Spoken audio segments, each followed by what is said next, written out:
मरकुस रचित सुसमाचार अध्याय 15।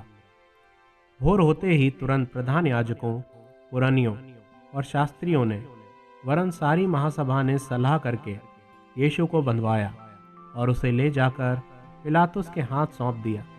पिलातुस ने उससे पूछा, क्या तू यहूदियों का राजा है? उसने उसको उत्तर दिया, तू आप ही कह रहा है। प्रधान याजक उस पर बहुत बातों का दोष लगा रहे थे। पिलातुस ने उससे फिर पूछा, क्या तू कुछ उत्तर नहीं देता? देख, ये तुझ पर कितनी बातों का दोष लगाते हैं। यीशु ने फिर कुछ उत्तर नहीं दिया, यहाँ तक कि पिलातुस को बड़ा आश्चर्य हुआ। पिलातुस उस पर्व में किसी एक बंदी को, जिसे वे चाहते थे, उनके लिए छोड़ दिया करता था। बरअब्बा नाम का एक मनुष्य उन बलवाइयों के साथ बंदी था जिन्होंने बलवे में हत्या की थी। और भीड़ ऊपर जाकर उससे विनती करने लगी कि जैसा तू हमारे लिए करता आया है वैसा ही कर। पिलातुस ने उनको उत्तर दिया, क्या तुम चाहते हो कि मैं तुम्हारे लिए यहूदियों के राजा को छोड़ दूं? क्योंकि वह जानता था कि प्रधान याजकों ने उसे डाह से पकड़वाया था। परंतु प्रधान याजकों ने लोगों को उभारा कि वह बरअब्बा ही को उनके लिए छोड़ दे।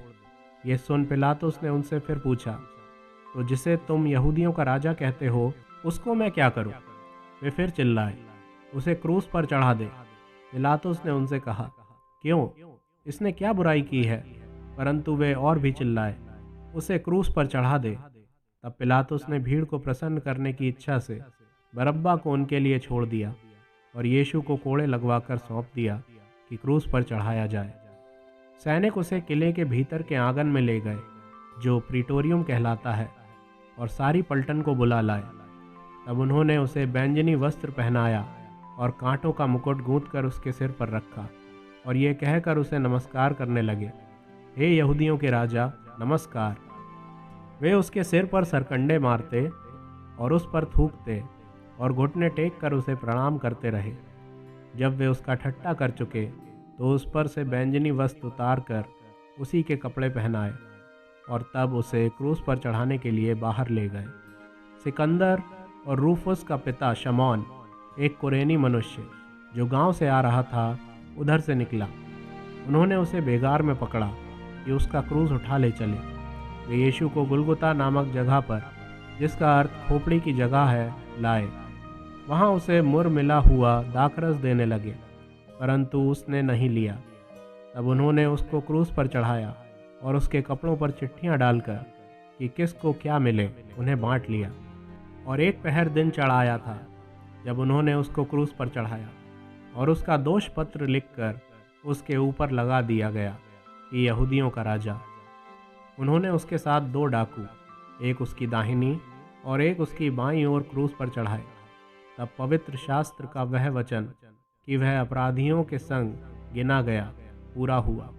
और मार्ग में जाने वाले सिर हिला हिलाकर और यह कहकर उसकी निंदा करते थे, वाह, मंदिर के ढाने वाले और 3 दिन में बनाने वाले, क्रूस पर से उतरकर अपने आप को बचा ले। इसी रीति से प्रधान याजक भी शास्त्रियों समेत आपस में ठट्ठे से कहते थे, इसने औरों को बचाया पर अपने को नहीं बचा सकता।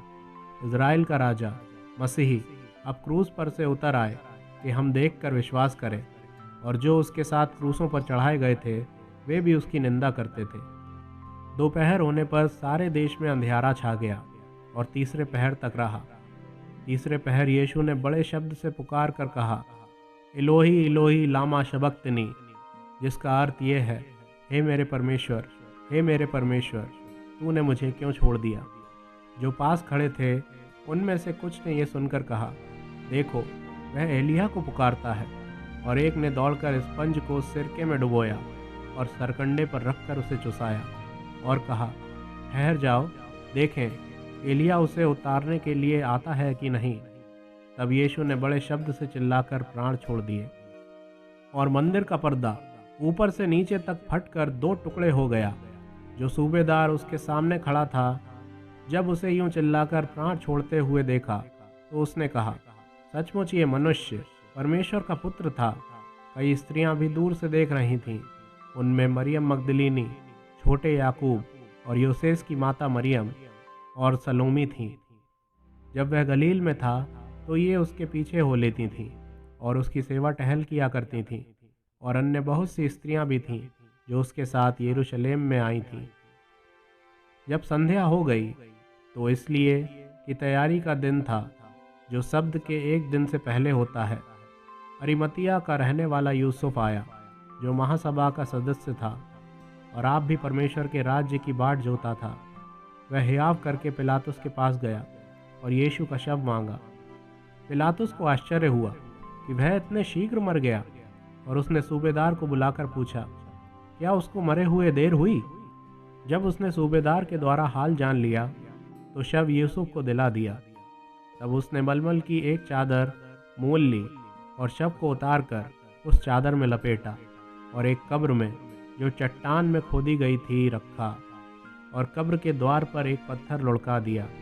मरियम मगदलीनी और योसेस की माता मरियम देख रही थीं कि वह कहाँ रखा गया है।